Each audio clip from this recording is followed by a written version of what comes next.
Face Card Podcast.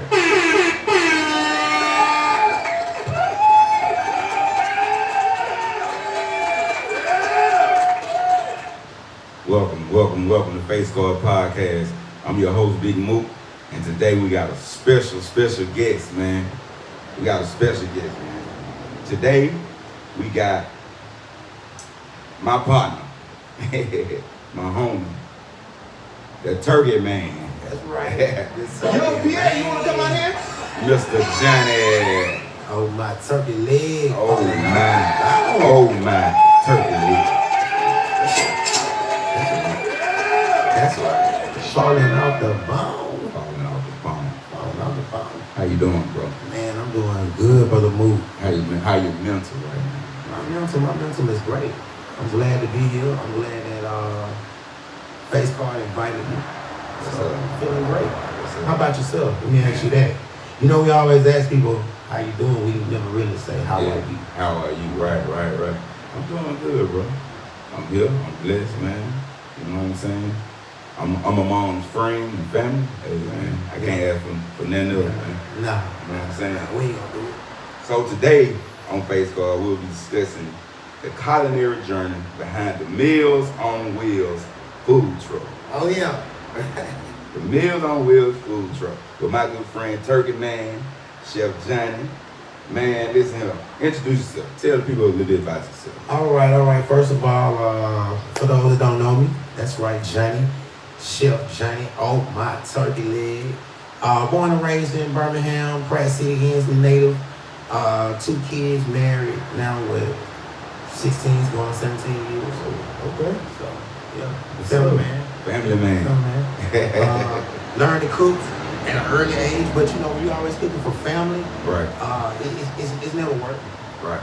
So, during COVID, decided to make a career out of it. Didn't know what jobs were going, and the food trucks were hot at the time. Okay, so tell me, how long has it been for you in the food truck business, and what inspired you to start? Now looking at going into the 5th year. Yeah, this is the 5th year now. Year number 5. Wow. And what inspired me to start was I knew that there was always gonna be a need for food. I was always a person that made like a lot of meal preps for people. Yes, sir. Being a part of the fitness community and coming from a fitness background, I was a fitness trainer for about 10 years. Wow. So it was just kind of natural to me to be able to cook. I was always the chef that barbecued at all the cookouts and, you know, different things like that. So it wasn't hard to just move over into the culinary realm at that time. Right. No formal training. Right. No formal training. No schooling, no schooling, no culinary schooling, none of that. Literally, just working jobs throughout, you know, the teenage years and the early 20s, and just picking up. Just learning along the way, you know. When we were coming up, it was easy to get a quick job in the kitchen. Right. You know, you go to a restaurant and get a job in the kitchen like that, especially in a college town. And I just took those skills and kept them. Yes, sir. Man, doing an awesome job with it too. Tell us what's the reason behind the turkey, and what's the story behind those infamous turkey tacos that I love so much. Yeah, you always did turkey tacos. So the turkey came about. I just started realizing there was a lot of people that weren't eating beef or pork. Some of my close friends started changing their diet. Miss Tamika, Avery, I can name them all day. They literally were changing their diets, and I just noticed that when they would come home, they wasn't eating as much meat, and they was trying out a lot of new places. They literally would come home and be like, okay, where have we not been? Right. What have we not tried? Right. And then I noticed their diet comes and said, well, what are you guys doing? They said, well, we're not eating any beef or pork. So no beef or pork. So I said, okay, nobody else in the city is doing turkey. Nope. How can we open the door? True. Now, granted, we do have some other major smoked turkey items, but the turkey leg was just so popular with people. It was a way to get an instant customer base. Yes. You know, and we used that. We rolled that, and we went from having just turkey legs to actually adding sides to the turkey legs and creating a meal out of it. So you created a menu for the people. Yes. That's what really inspired you, the people that you knew was changing their diets and all this. Yes, absolutely. Wow. Yeah. So, what are some of the challenges and joys of cooking, serving on the food truck? Ooh, okay. It can be hot, you know, because it's still a kitchen, Yeah. whether you on the go or not.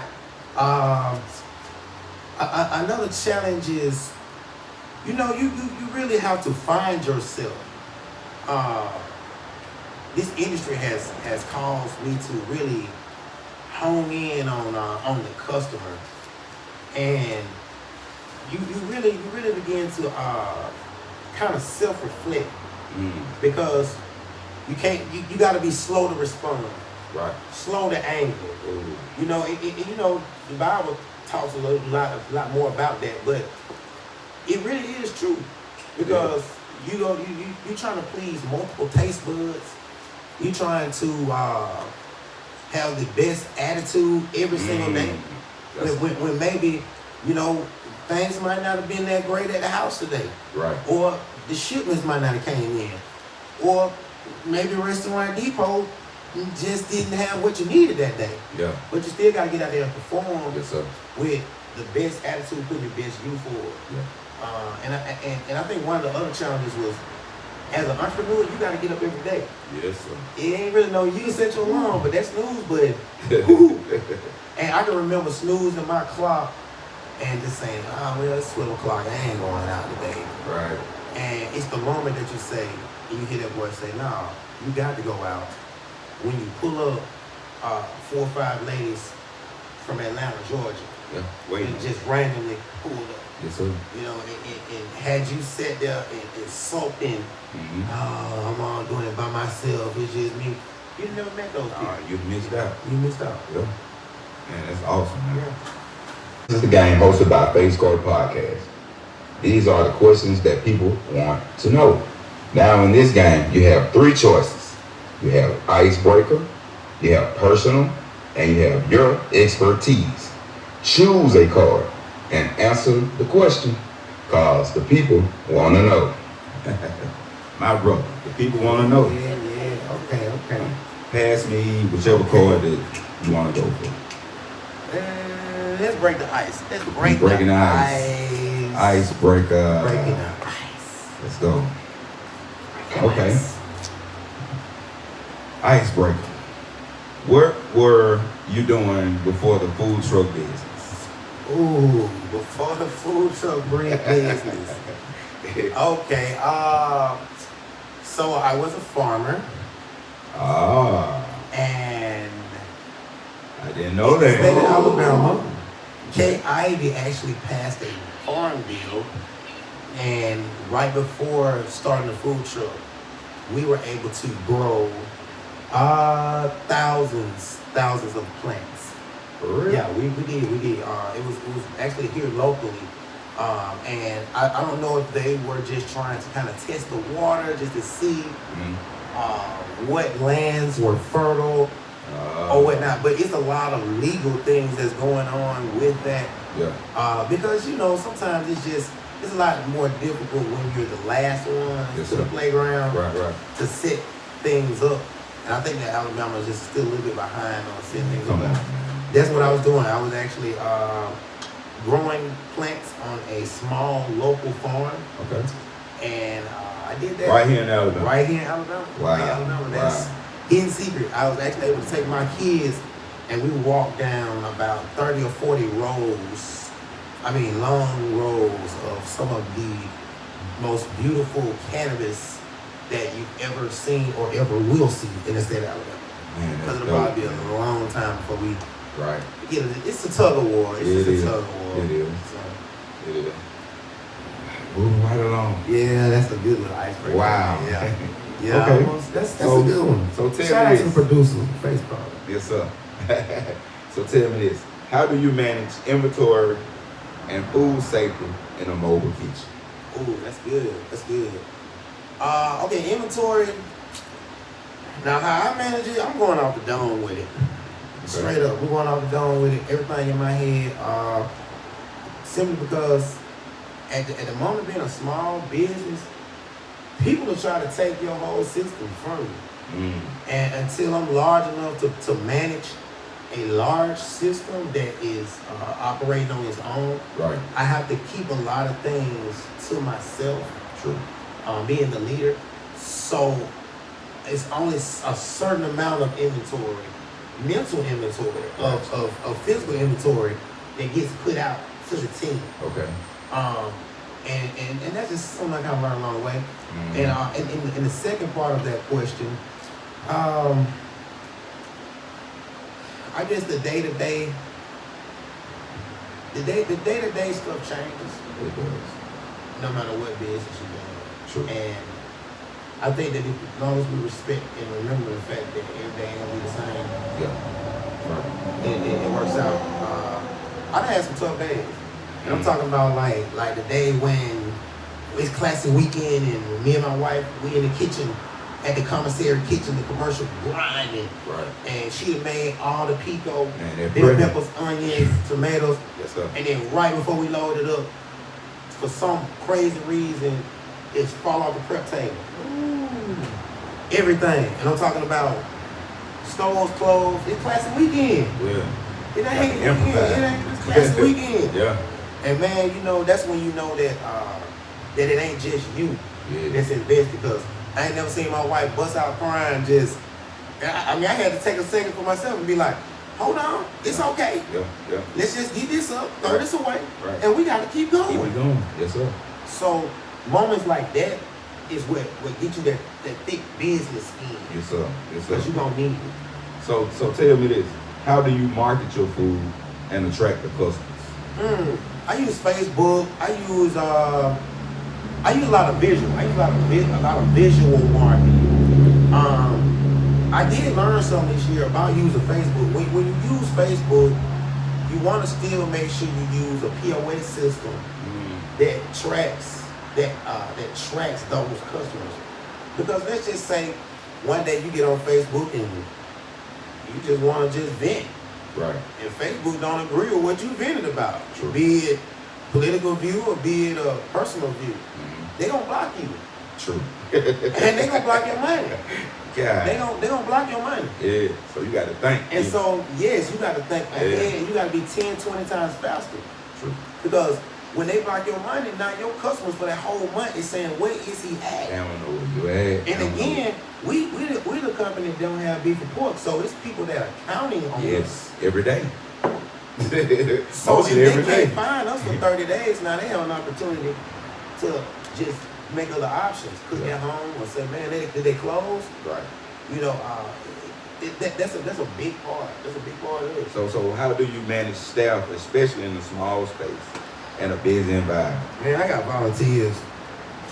I don't even got no staff. Volunteers. I don't even got no staff, man. Cause look, listen, they gonna make you pay occupational taxes. Man, you got so many taxes to pay. Talking about hiring people, then people ain't even gonna treat it like it's yours. True. The number one thing I see is, soon as the money slow down, soon as the food truck season change, it ain't carnival season no more. Some people can't handle that way. They ain't saying they money good. Yeah. Like when you and I talked earlier, we gotta be better stewards of our money. Yes, sir. Yes, sir. And if we better stewards of our money, then as employees, we won't be able to turn around and point the finger at the company that's not paying us what they're making. Right. Just because you seen $2,000 come in through the square today, that don't mean that was what was made. Right. You forgot that $1,500 of that had to be spent in order to stock everything. True. So after you pay operating costs and salary costs and whatever, man, you might have $40, $50 left, man. Some of the business owners. You know they don't know that. Hey, That's and look, about how the boss man, I take them to the store. Hey, I take them to the store. I be like, look, let's go to the store. We got $2,000 we finna spend on all these products that we need. Once I spend the money on the product, then what I do is I say, okay, you work how many hours a day? 8 hours. All right, I pay you your 8, 10, 20. How many hours you work for the week? It's Friday. You gonna get paid for the week. Yes, sir. Once you get paid for the week, I say, count the rest of that money over there. They say, he but $38 left. I say, good, that's how much I got paid. Right. So when you see, I stayed up 24 hours. I did all the shopping. I washed the truck. I washed the dishes. I'm the one that had to go in there and clean up behind everybody to make sure it's ready for the next day, for the next route. Anything that's old need to be refreshed. I'm the one that's got to do all that. So you mean to tell me, yep, that's right. You the business owner. Wow. You get paid last. True. So juggling employees is a tough thing. That's why I said I work with volunteers. Right. My mama volunteers. Yes, sir. Yeah. Because if you want to be here, yeah, come help me grow. Right. But if you don't want to be here, it's okay. McDonald's hiring people with bad attitudes every day. Go get you one, and you can actually put on the resume that that's one of your specialties. Yeah. Having a bad attitude. Cause we don't small business do not need no bad attitude. True. You know the first thing they gonna do with employees, they gonna go to Facebook and they gonna say, Felicia was so ugly to me today at the window. And no matter what Felicia said, I gotta say, Miss Pearl, I'm so sorry. Right. Just come back. She ain't gonna be. She was having a bad day. Wow. Yeah. Oh, she messed your food up. I'm so sorry. Yeah. Come back. Matter of fact, let me refund you now. And let me make sure I tell you to come back on the day that I'm gonna be there. Right. Because now it's my duty to baby you, pamper you, whatever it takes. Right. That's customer service. Yeah. I want to make you feel like you my mom or my sister or me. Right. That's a sign of a good businessman too, man. A boss. You know what I'm saying? You do that. Yeah. I learned that from you. I'll be watching you in business. All right. Game time. Game time.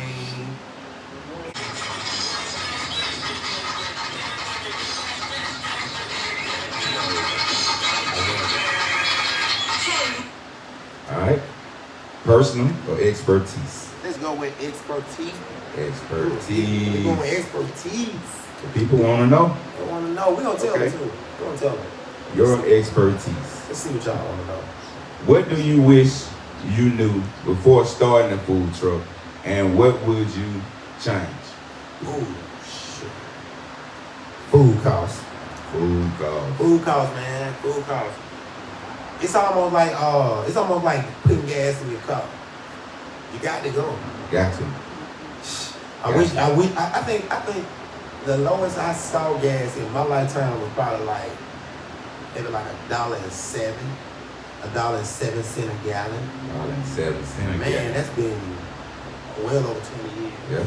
Yeah. So you got to build your business no matter what it is for the future. If you got a daycare, you need to be building with the mindset of the future. Right. How am I going to teach these kids as they're growing? Because they're not going to always be 2-year-olds. True. How am I going to have provide access for them to provide tools for them at 5 and 6? Right.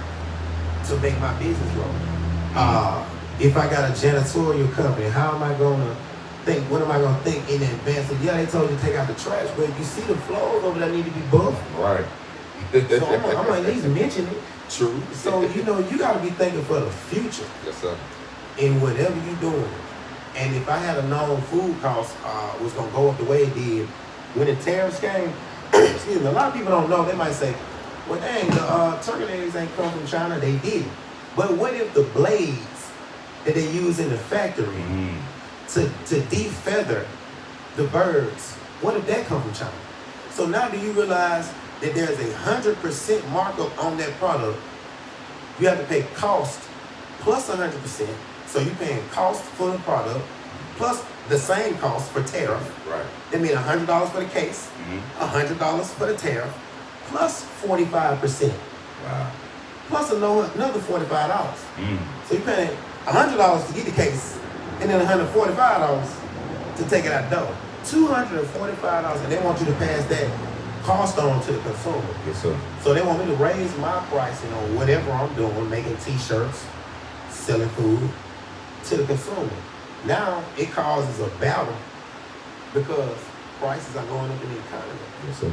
But had I known before starting all this, I would say just do a little bit of research. True. On it. Yeah. I got real lucky. So readers are leaders. I got real lucky. Now I got real lucky because I'm a hustler.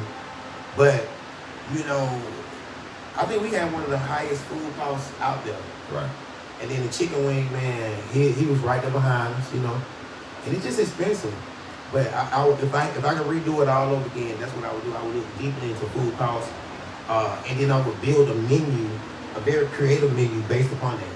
I would look at all the cheapest food items that there are, from fruits to vegetables to everything. How much does everything cost down to the penny?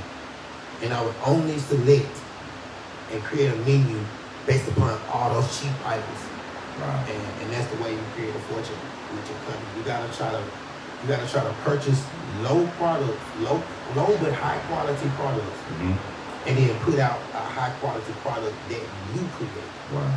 Okay. Kind of like your shirts, you know, like when you put out your brand, you know, it went so viral so quick that now it's no matter what you do, people are still gonna connect you, you know, and they're gonna follow you because you putting out the best version of your product yourself.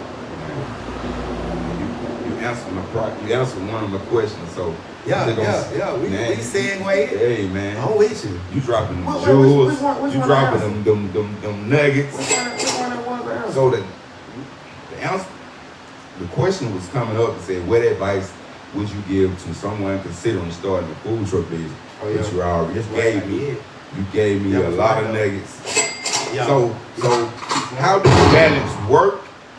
How do you balance work and family life running a food truck? Man, it's hard, man. It's hard. It's hard out here for a dad. This shit hard, man. I got one in gymnastics. And she on top. And she on top. Yeah. Like for real. She real deal. Like, she coming out the gate with 10, 20, 30 medals. Right. You know, like competitive travel team, all that. My son the same way. You know, he a scholar. And he played football too. Pleasant Grove High School. Oh man. And so, you know, one of the smallest one on the team, but the biggest. I'm talking about the biggest in stature for a young man of his age. So I think balancing it's important, but it starts with just being there. True. And making yourself available. Time is so even to me, I might say, man, I want to take them out to eat, or I want to do this fun stuff. I go to the water park.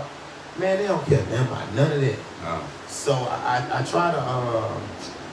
try to just make sure that they know that I'm interested in what they're doing at the time. Whether it's a birthday party or, hey, can such and such come over to the house? You know, I really try to kind of shed off, especially like, let's say we get done with a food truck route, or we've done an event for the day. I try to shed it off at the end of that route, and then I'll only pick it back up after everybody else is settled down. You know, but one thing that I do want to work on, and I want families to work on, is not just, I mean, you know, it's not a cultural thing. It's families. And the word families, it go so widespread, so diverse. True. It don't matter what part of the world you in. You can say the word family, and that immediately will change the perspective of a person miles across the water. But I say that to say, we got to get back to like sitting down at the kitchen table.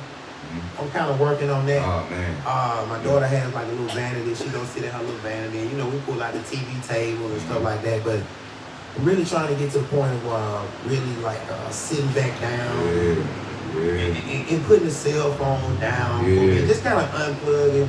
I think that's where we're gonna find the balance at. You know, to answer the question, balancing that work life and family life. I think it comes in an unplug. So tell me this: how do you build great customer service, and where can they find you and follow you? Right now, I'm building a lot of my customer service actually on TikTok.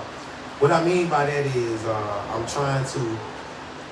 I'm really trying to be the same person that they see. I'm trying to be the same character.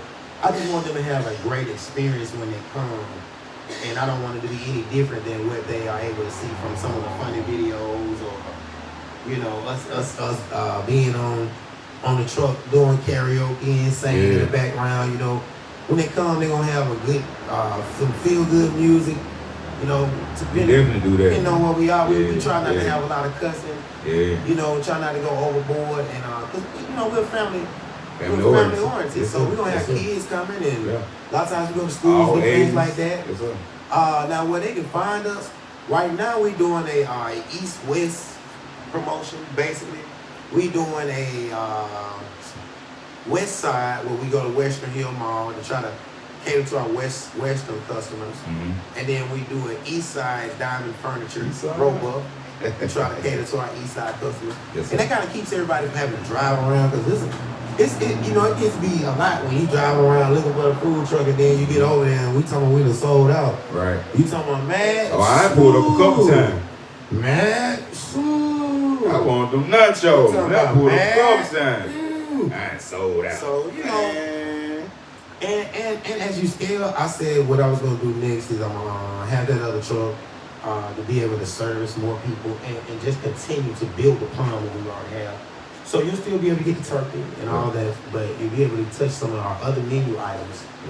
That way you can come eat with us all the time, not just turkey time. Gang time. See your face card. Go ahead and pass me that thing. So, we're getting down to the personnel. Know what that person is. Best for last. I like you to go first. Cool. I like this person. So, tell us about a loss you took from a loved one and how it impacted your life or your business. Man, you really want to know this one? All right, I'm gonna go ahead and hit you with this one.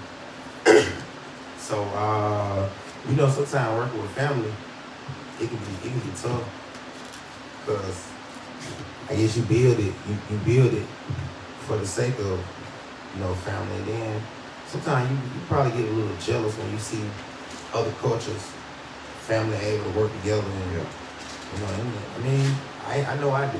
Yeah, man. I do, for real. And Yeah, the mama, the man, dad. everybody, man, the kids, they be at the gas station teaching the kids how to do things, and that kind of stuff. Long story short, it's tough working with family. I think that's one of the toughest losses that I've had. Yes, sir. Because it wasn't a monetary loss. True. And sometimes we can just lose track. And when you lose track at that point, you got to kind of decide between the business and your future, or keeping this close connection with whomever it could be. It could be a family member, friend. It could be anybody. But I think that's one of the toughest things, man, is letting go of people so that you can grow.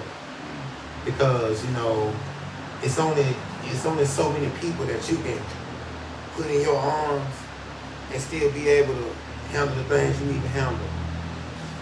So we can't hold on to the dead weight of people that's not willing to stretch their arm out either. True. And that was one of the toughest lessons. Cause man, I'm a giver, man. I'm a giver, bro. And like my boy said, the takers don't know when to stop taking. Yeah, we got no idea. The givers don't know when to stop giving. We got no idea. You got to limit. And that was just something that I learned. It was a big loss for me, because I done took monetary losses, right? But to have an idealistic loss, to lose halfway that we ain't on the same ideals no more, that's tough. Well, my brother, I appreciate you coming on Face for a Podcast, man. I got a gift for you. Yeah, I got a gift for you. I got a gift.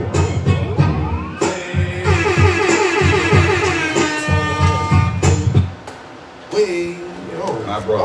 Oh, man, come on. Turn around for the folks. Man, come on, man. Hey, read it out. Read it to the folks, bro. Man, listen, man. Face card. Hold on, let me get into how to hit it. Face card. Appreciate you being so uplifting, outstanding, incredible, and most of all, dope. Dope to me, bro. Man, listen to me, man. And you dope to me, bro. Wear your shirt too. Listen to me, man. Hey, man, follow Face Card Podcast, man. You hear me? Brother people, man. Face Face Card Podcast. For the people.